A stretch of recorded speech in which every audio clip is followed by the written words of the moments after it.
हाय दोस्तों, कैसे हैं आप लोग को। फिर से आपका स्वागत करता हूं आपके अपना चैनल हार्वर्ड एक्सपर्ट में। और आप लोग सोच रहे होंगे ना कि सर ने केमिस्ट्री की एक पार्ट की वीडियो डाली, उसके बाद डाले नहीं है। नहीं दोस्तों, हम प्लानिंग कर रहे थे। किस चीज की प्लानिंग कर रहे थे? कैसे करें 50 घंटे में पूरे साइंस सिलेबस की तैयारी। कैसे करें 50 घंटे में पूरे साइंस सिलेबस की तैयारी, जिसका आपने एक पार्ट देख चुके होंगे। और जो बच्चे नहीं देख पाए हैं, मैं आपसे यही रिक्वेस्ट करूंगा कि ज्यादा से ज्यादा उन बच्चों को शेयर करिए, स्टूडेंट ग्रुप्स को भेजिए। जहां कहीं भी हो, कोई जरूरत नहीं है कि आपके आसपास हो, दूर दूर भेजिए। क्यों? क्योंकि ये चैनल इसी पर्पज से लॉन्च हुआ है कि बहुत सारे स्टूडेंटों के साथ फाइनेंशियली दिक्कत है, जो ट्यूशन क्लासेस नहीं ले सकते हैं। बहुत सारे बच्चों के साथ टीचर्स डायरेक्टली अवेलेबल नहीं है। इसके लिए ही आपका ये चैनल हार्वर्ड एक्सपर्ट है, जो फ्री ऑफ कॉस्ट। और इसी के कारण मैं रोज पर डे वीडियो अपलोड करता हूं, क्योंकि आपको ऐसा फील है कि हम रोज पढ़ रहे हैं। ठीक है दोस्तों, तो आज हम पढ़ेंगे केमिस्ट्री का चैप्टर नंबर 1, जिसमें हमने पिछले वीडियो में पढ़ लिया था व्हाट इज केमिकल इक्वेशन। फिर से वहीं से रिकैप करते हुए आगे चलेंगे कि what is chemical equation. Chemical equation किसे कहते हैं? बहुत ही इंटरेस्टिंग चीज है। ठीक है, केमिकल इक्वेशन आपने पढ़ा होगा मैथ में, क्वाड्रेटिक इक्वेशन। एक इक्वेशन लिखी जाती थी, एक एक्स करके कुछ लिखा जाता था, उसके ऊपर अगर 2 का पावर हो तो क्वाड्रेटिक कह देते हैं, है ना दोस्तों। मैथ थोड़ी मेरी कमजोर है 9th 10th के, ठीक है, लेकिन कुछ ऐसा ही होता है। तो आज हम पढ़ेंगे केमिकल इक्वेशन। केमिकल को इक्वेशन के फॉर्म में लिखें, किसके द्वारा? उसके सिंबल के द्वारा, उसके सिंबल के द्वारा। इंग्लिश में कैसे बोलेंगे?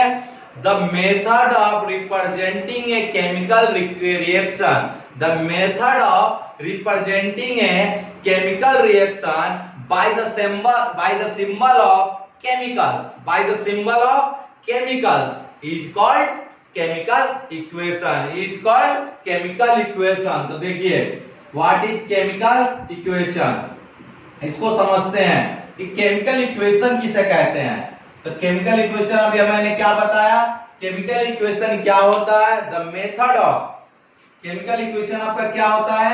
द मेथड ऑफ रिप्रेजेंटिंग, ध्यान से देखिएगा, the method of representing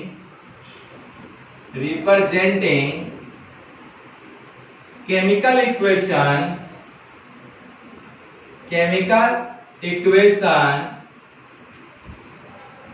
by the help of symbol and formula is called chemical equation, is called chemical equation। आपने सिंबल के बारे में पढ़ा होगा 9th क्लास में। सिंबल को कैसे रिप्रेजेंट करते हैं? जैसे मान लीजिए मैं कह दूं सोडियम है, क्या दोस्त? सोडियम। क्या है? सोडियम। इसको किससे रिप्रेजेंट करते हैं? तो Na से। हमेशा पहला लेटर कैपिटल होगा और दूसरा लेटर हमेशा स्मॉल में होगा। अगर गलती से भी Na लिख दिया तो ये दोनों और दोनों अलग अलग एलिमेंट्स के एटम कहलाएंगे फ्रेंड। ठीक है, इस चीज का बहुत ध्यान रखिएगा। तो क्या है केमिकल इक्वेशन आपका? The method of representing chemical equation by the help of symbol and फॉर्मूले इज कॉल्ड केमिकल इक्वेशन। जैसे देखिए एग्जांपल बताता हूं कि केमिकल इक्वेशन को एग्जांपल देखिए। मैंने आपसे कह दिया कि दोस्त zinc react with sulphuric acid, किसके साथ? Sulphuric acid, and form A product zinc sulphate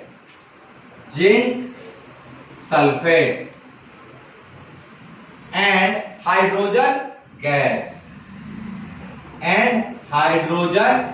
gas.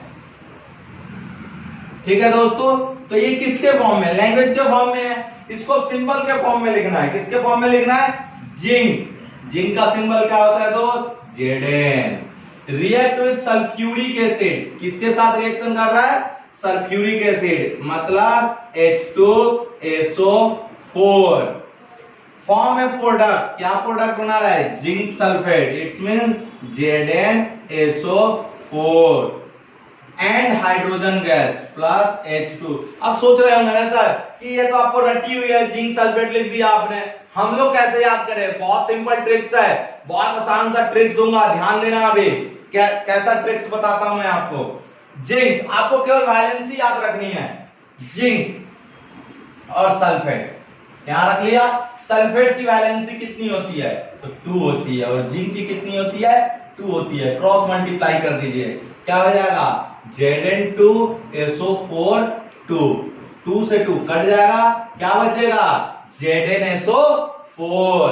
ऐसे ही मान लीजिए आपके पास Na है और Cl है, तो आप सोच रहे होंगे सर ये Na2Cl क्यों नहीं होता है, ये NaCl ही क्यों होता है, ये Na2Cl क्यों नहीं होता है, क्यों कि Na की वैलेंसी 1 होती है और Cl की वैलेंसी क्या होती है, 1 होती है। इसको हम मल्टीप्लाई कर देंगे तो क्या हो जाएगा आपका NaCl, क्या हो जाएगा NaCl, क्या हो जाएगा NaCl।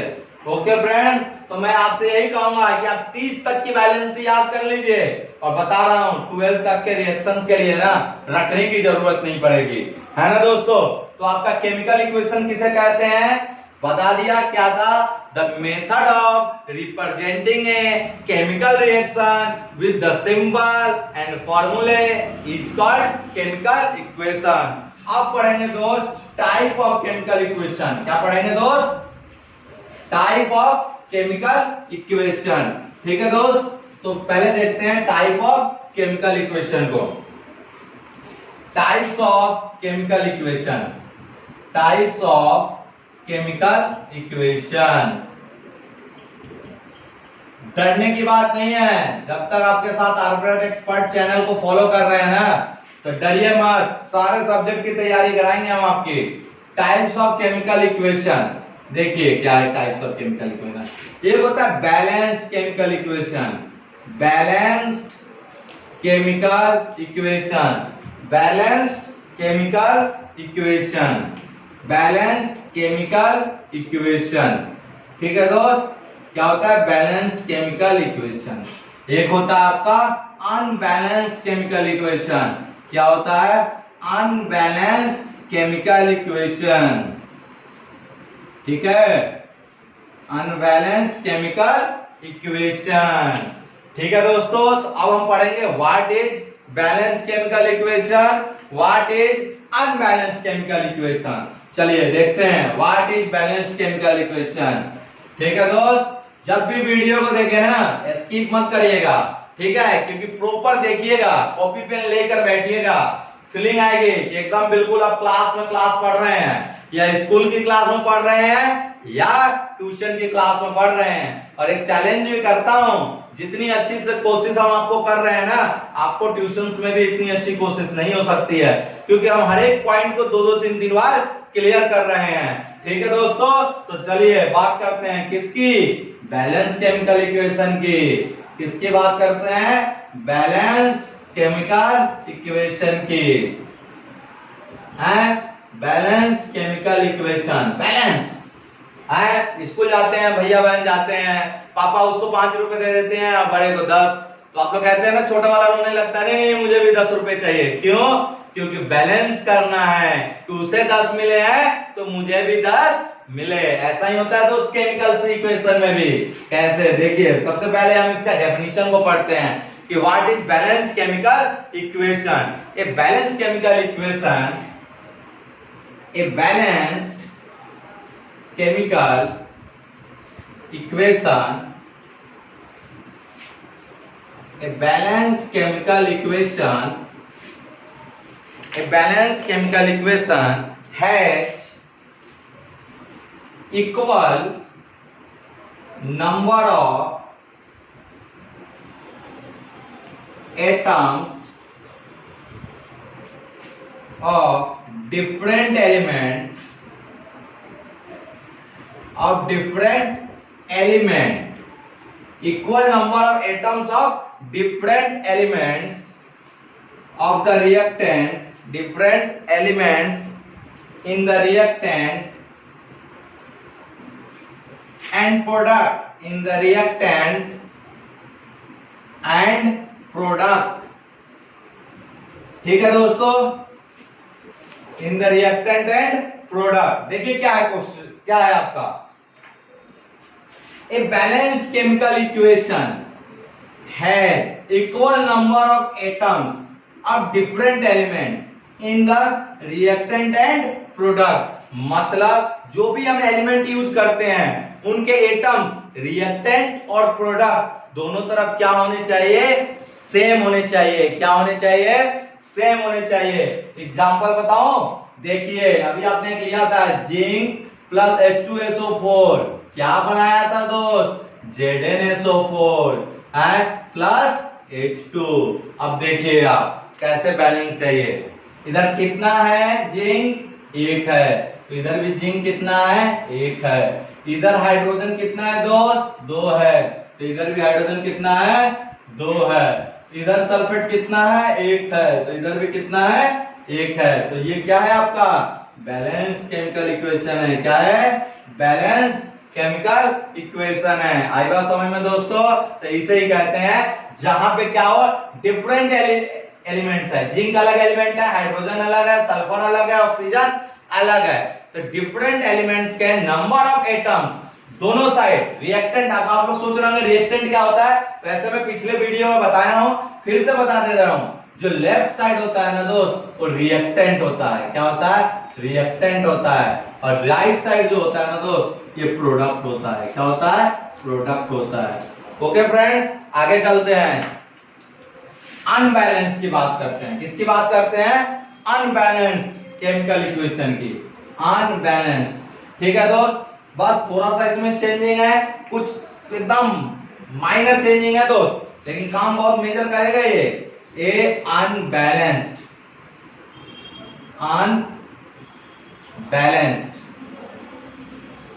अनबैलेंस्ड में क्या होगा ना, सेम डेफिनेशन चलेगी, इक्वल की जगह क्या आ जाएगा, अनइक्वल। क्या आ जाएगा friends, unequal. A balance chemical equation है, unequal number of atom of different element. यहां क्या होगा, दोनों साइड क्या होंगे, नंबर ऑफ एटम्स क्या होंगे, डिफरेंट होंगे। जैसे देखिए एग्जांपल को देखिए आप, क्या है H2 प्लस O2 क्या बनाता है दोस्त, H2O। तो यहां आपका क्या है, H2, तो यहां भी 2 हाइड्रोजन है, लेकिन यहां ऑक्सीजन कितना है, 2 है, और यहां ऑक्सीजन कितना है, तो 1 है। तो ये क्या है दोस्त, अनबैलेंस्ड। क्या है दोस्त, अनबैलेंस्ड। इसे क्या कहेंगे, अनबैलेंस्ड। अब आप सोच रहे होंगे सर अनबैलेंस है तो बैलेंस कैसे करेंगे, देखिए कैसे करते हैं। H2 प्लस O2 क्या बनाया, H2O। तो देखिए कितना हाइड्रोजन, 2, तो 2, ऑक्सीजन कितना है, 2, यहाँ 1, तो आगे 2 से मल्टीप्लाई कर दीजिए।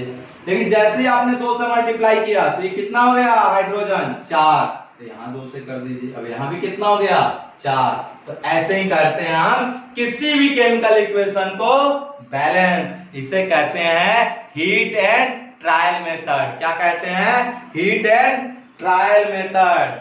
क्या कहते हैं, हीट एंड ट्रायल मेथड। और 11th क्लास में पढ़िएगा 2-3 तरीके और कि कैसे करते हैं केमिकल इक्वेशन को balance.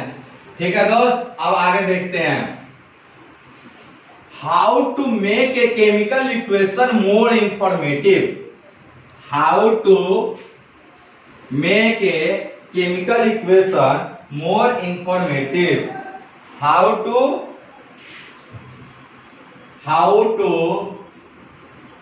make a chemical equation more informative.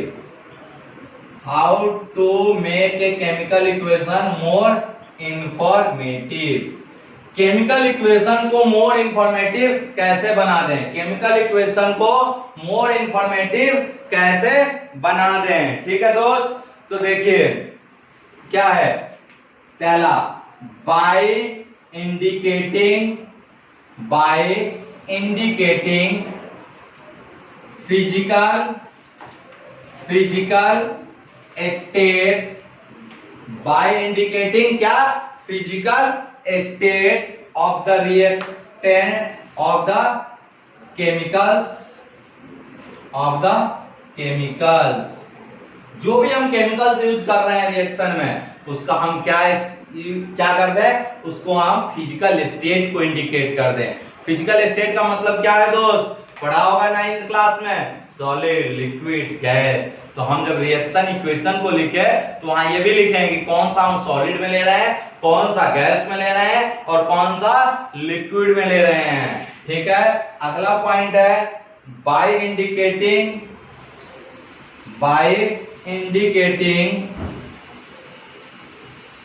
Heat change, by indicating heat change in the reaction.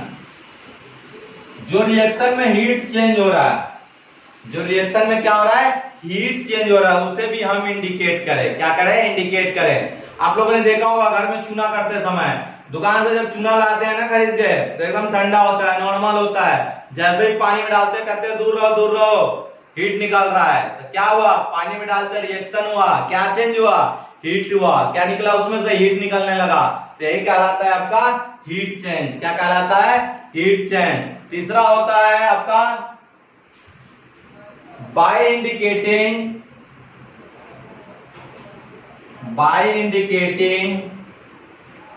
Condition, by indicating condition of the reaction, condition को भी दिखाइए। किसको दिखाइए, कंडीशन को भी दिखाइए कि रिएक्शन किस कंडीशन में हो रहा है। बहुत सारे रिएक्शन डार्क रूम में होते हैं, बहुत सारे रिएक्शन आपके नॉर्मल रूम टेम्परेचर पे होते हैं, बहुत सारे रिएक्शन के लिए हमें टेम्परेचर बढ़ाने भी पड़ते हैं। तो उसके कंडीशन को भी हम क्या करें, रिप्रेजेंट करें। तो ये आपके 3 तरीके हैं जिससे हम इक्वेशन को मोर इंफॉर्मेटिव बना सकते हैं। ठीक है दोस्त, तो देखिए एक एक पॉइंट को फिर से समझेंगे कैसे क्या इंफॉर्मेशन हमें मिलता है। ठीक है दोस्त, तो पहला हम देखेंगे, क्या देखेंगे दोस्त, पहला देखेंगे क्या था, पहला by indicating physical state, by indicating physical state, physical state को कैसे इंडिकेट करते हैं इसको समझेंगे। आपको दिखाऊंगा ना, आपको पता चल जाएगा, हाँ सर ऐसा हमने देखा है। ठीक है दोस्त, देखिए कैसे। जिंक, यहाँ आपने देखा होगा बुक में लिखा रहता है एस, इसका मतलब हुआ जिंक हमने रिएक्शन में किस फॉर्म में लिया है, सॉलिड फॉर्म में। किस फॉर्म में लिया है, सॉलिड फॉर्म में। ठीक है दोस्त, H2SO4। ठीक है, ये मान लो हमने लिया है AQ लिखा हो, तो किस फॉर्म में लिया है, एक्वस के फॉर्म में। किस फॉर्म में लिया है, एक्वस के फॉर्म में। और रिएक्शन दे दिया हमारा दोस्त ZnSO4 और यहाँ लिखा हो AQ। तो इसका मतलब जो हमें प्रोडक्ट मिला है वो किस फॉर्म में मिला है, एक्वस के फॉर्म में। किस फॉर्म में मिला है, एक्वस। एक्वस मतलब लिक्विड, ये मान के चलिए, फिर बताऊंगा एक्वस का रियल मतलब क्या होता है। ठीक है, और इसमें से क्या निकला, H2, और ऐसी एरो लगी रहती है। और ये G, आप लोगों में हमने पढ़ाया होगा बेटा, ये उड़ जाता है गैस, रियली में ये उड़ जाता है क्योंकि ये गैस के फॉर्म में होता है। किसके फॉर्म में होता है, गैस के फॉर्म में। तो ये आपका इक्वेशन क्या हो गया, इंफॉर्मेटिव हुआ कि नहीं हुआ। अभी आपने ही देखा होगा, मैं इस इक्वेशन को बिना इसे लिखे लिख रहा था, तो उससे हम पता नहीं कर सकते कि जिंक हमारा किस फॉर्म में है, एसिड हमारा किस फॉर्म में है, और जो प्रोडक्ट बना है वो किस फॉर्म में बना है। ठीक है दोस्त, अगला पॉइंट को डिस्कस करते हैं। अगला पॉइंट क्या था आपका, हीट चेंजिंग। क्या था, हीट चेंजिंग। आपका क्या था अगला प्रोसेस, हीट चेंजिंग, हीट निकलना। तो देखिए, to indicate heat change, to indicate heat change in chemical equation, in chemical equation. Chemical equation में हीट चेंज को कैसे इंडिकेट करते हैं, केमिकल इक्वेशन में हीट चेंज को कैसे इंडिकेट करते हैं। देखिए क्या होता है,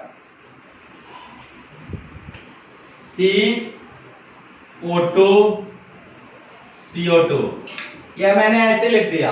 यहां हमने कहीं नहीं दिखाया कि कार्बन किस फॉर्म में है, ऑक्सीजन किस फॉर्म में है और कार्बन डाई किस फॉर्म में है। अब हम दिखा देते हैं, कार्बन ले लिया सॉलिड, ऑक्सीजन है गैस और CO2 किस में मिला, गैस के फॉर्म में। और इसके साथ हमें देखो जहां CO2 निकलेगी ना तो इसके साथ हीट भी निकलेगी। क्या निकलेगी, हीट भी निकलेगी। तो यहाँ हम प्लस क्या लिख दिए, हीट। क्या लिख दिए, हीट। क्या हुआ, इस रिएक्शन में हीट निकल रही है। बहुत सारे रिएक्शन में हमें हीट देना पड़ता है तभी रिएक्शन होती है।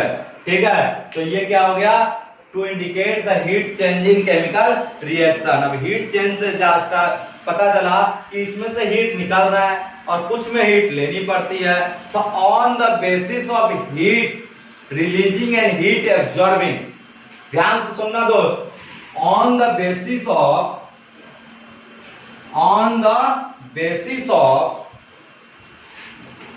on the basis of heat releasing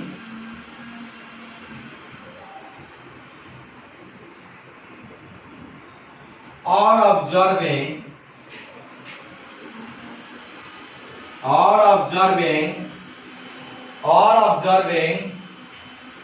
ये कितने टाइप के होते हैं, दो टाइप के होते हैं। कितने टाइप के होते हैं दोस्त, दो टाइप के होते हैं। कौन कौन से होते हैं, एक्सोथर्मिक, नाम सुना होगा आपने, एक्सोथर्मिक और एंडोथर्मिक।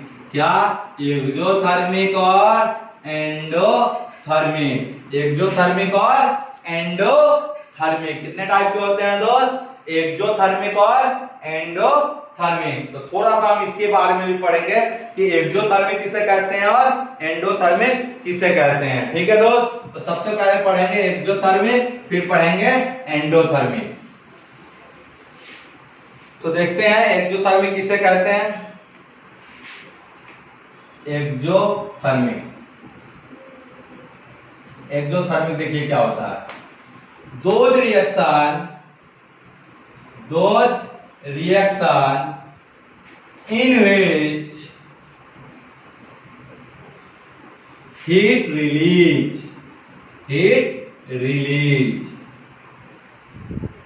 ऐसा रिएक्शन जिसमें से क्या, रिलीज मतलब निकलना। क्या होता है, जिसमें से हीट निकलता है उसे हम क्या कहते हैं, एक्सोथर्मिक कहते हैं। क्या कहते हैं, एक्सोथर्मिक रिएक्शन कहते हैं। तो कभी कभी सुना होगा, टीचर पूछ देता है क्लास में कि जो हमारा रेस्पायरेशन होता है, क्या होता है, रेस्पायरेशन, जो पेट के अंदर जो डाइजेशन होता है, रेस्पायरेशन होता है, वो एक्सोथर्मिक होता है कि एंडोथर्मिक होता है। क्या, वो एक्सोथर्मिक होता है कि एंडोथर्मिक होता है। क्या एक्सोथर्मिक होता है कि एंडोथर्मिक होता है। तो एक्सोथर्मिक होता है, क्या होता है, एक्सोथर्मिक। क्यों एक्सोथर्मिक होता है, क्योंकि हम खाना खाते हैं, खाना खाने के बाद हमें क्या मिलती है, एनर्जी मिलती है। तो एनर्जी भी तो हीट ही है। क्या है, एनर्जी भी तो क्या है, हीट ही है ना दोस्त। तो क्वेश्चन आ रहा है कि why respiration is called exothermic reaction. तो आप क्या कहोगे, because it release heat, because it release heat. अब आपसे पूछा जाए कि एंडोथर्मिक क्या होता है, क्या पूछा जाए, एंडोथर्मिक, तो क्या होगा, बस एक वर्ड चेंज कर दीजिए। ठीक है, एंडोथर्मिक पूछा जाए क्या होता है तो क्या बताइएगा, हीट रिलीज की जगह हीट एब्जॉर्ब। क्या आ जाएगा, हीट एब्जॉर्ब। इसमें क्या होता है, हीट एब्जॉर्ब होता है। क्या होता है, हीट एब्जॉर्ब होता है। जैसे देखिए N2 प्लस O2 ये क्या बना लेता है, NO2। क्या बना लेता है, NO2। तो हम इसे हीट देते हैं। जब हम हीट देंगे तभी रिएक्शन होगा, जब हम हीट देंगे तभी रिएक्शन होगा, नहीं तो रिएक्शन नहीं होगा।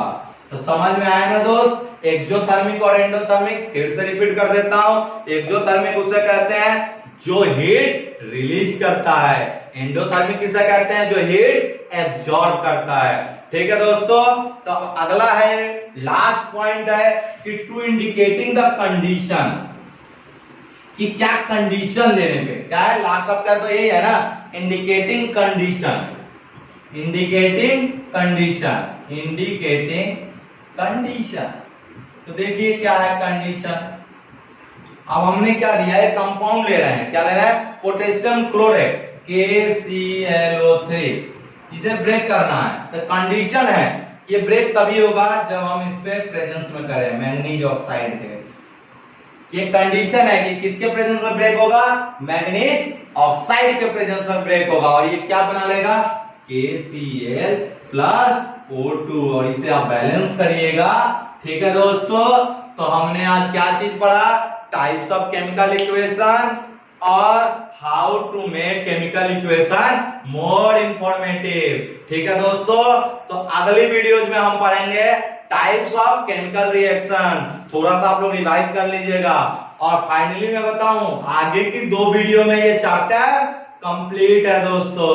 बस आपसे एक रिक्वेस्ट करूंगा फिर से कि लाइक शेयर और सब्सक्राइब जरूर करिए दोस्त। आप लोग कह रहे होंगे कि सर लाइक शेयर सब्सक्राइब क्यों करें, देखिए सब्सक्राइब करने से आपको क्या फायदा है कि जैसे ही वीडियो हम लोग अपलोड करेंगे तुरंत नोटिफिकेशन की घंटी आपके पास बज जाएगी, तो आपको आ जाएगा कि हाँ सर ने वीडियो अपलोड कर दिए हैं। शेयर इसलिए करिए कि लॉकडाउन कंडीशन में बहुत सारे ऐसे स्टूडेंट हैं जिनके पास सुविधा नहीं है, डायरेक्ट टीचर के कांटेक्ट में नहीं है, तो दोस्त ये वीडियो जब उनके पास पहुंचेगी तो पढ़ेंगे। ये हमारा एक कर्तव्य भी बनता है समाज के प्रति कि हम इसे ज्यादा से ज्यादा फैलाएं ताकि जो भी बच्चा रह रहा वो पढ़ सके। और लाइक्स क्यों करिए, लाइक्स हमारे लिए करिए क्योंकि आपके लाइक शेयर और सब्सक्राइब हमारे लिए एक एनर्जी बूस्टर की तरह काम करते हैं। हमें भी तो पता चले ना कि हाँ आपको पसंद आ रही है, तभी तो हम भी और ज्यादा मेहनत करेंगे दोस्त। तो इसीलिए कह रहा हूं लाइक शेयर और सब्सक्राइब करना मत भूलिएगा। Thank you guys. Hello friends, hello guys, hello students, आपका स्वागत करता हूं फिर से आपका अपना चैनल आर्यवर्त एक्सपर्ट में और हार्दिक बधाई भी देता हूं क्योंकि आप लोगों का सपोर्ट बहुत ही अच्छा मिल रहा है। और मैंने कहा था ना जब सिलेबस आया था 50 घंटे में कैसे करें केमिस्ट्री क्लास 12 सिलेबस की तैयारी, जिसकी पहली पार्ट की वीडियोज मैंने कल अपलोड कर दी थी जिसमें बहुत अच्छे रिस्पॉन्स भी आए, जिसमें हमने क्या पढ़ा था दोस्तों, naming reactions of hello alkane and hello arenes और बहुत अच्छे ट्रिक्स भी दिए थे दोस्तों। तो आज दोस्तों हम पढ़ेंगे how can prepare the haloalkane and haloarenes. It means preparation of haloalkanes and haloarenes. Let us see दोस्तों, और मैं एक ही रिक्वेस्ट करूंगा जब भी आप वीडियोज को देखें ना दोस्त स्किप मत करना क्योंकि ये ऑर्गेनिक केमिस्ट्री है, बहुत मजे से सुनना और एक कॉपी पेन रखे रहना ताकि प्रैक्टिस भी होती रहे। ठीक है दोस्तों, तो देखिए प्रिपरेशन ऑफ हेलोअल्केन्स को पढ़ते हैं। किसको पढ़ते हैं, प्रिपरेशन ऑफ हेलोअल्केन्स। यार टॉपिक साल पढ़ाना तो छोड़ दो, पढ़ाने लगा क्या पढ़ाना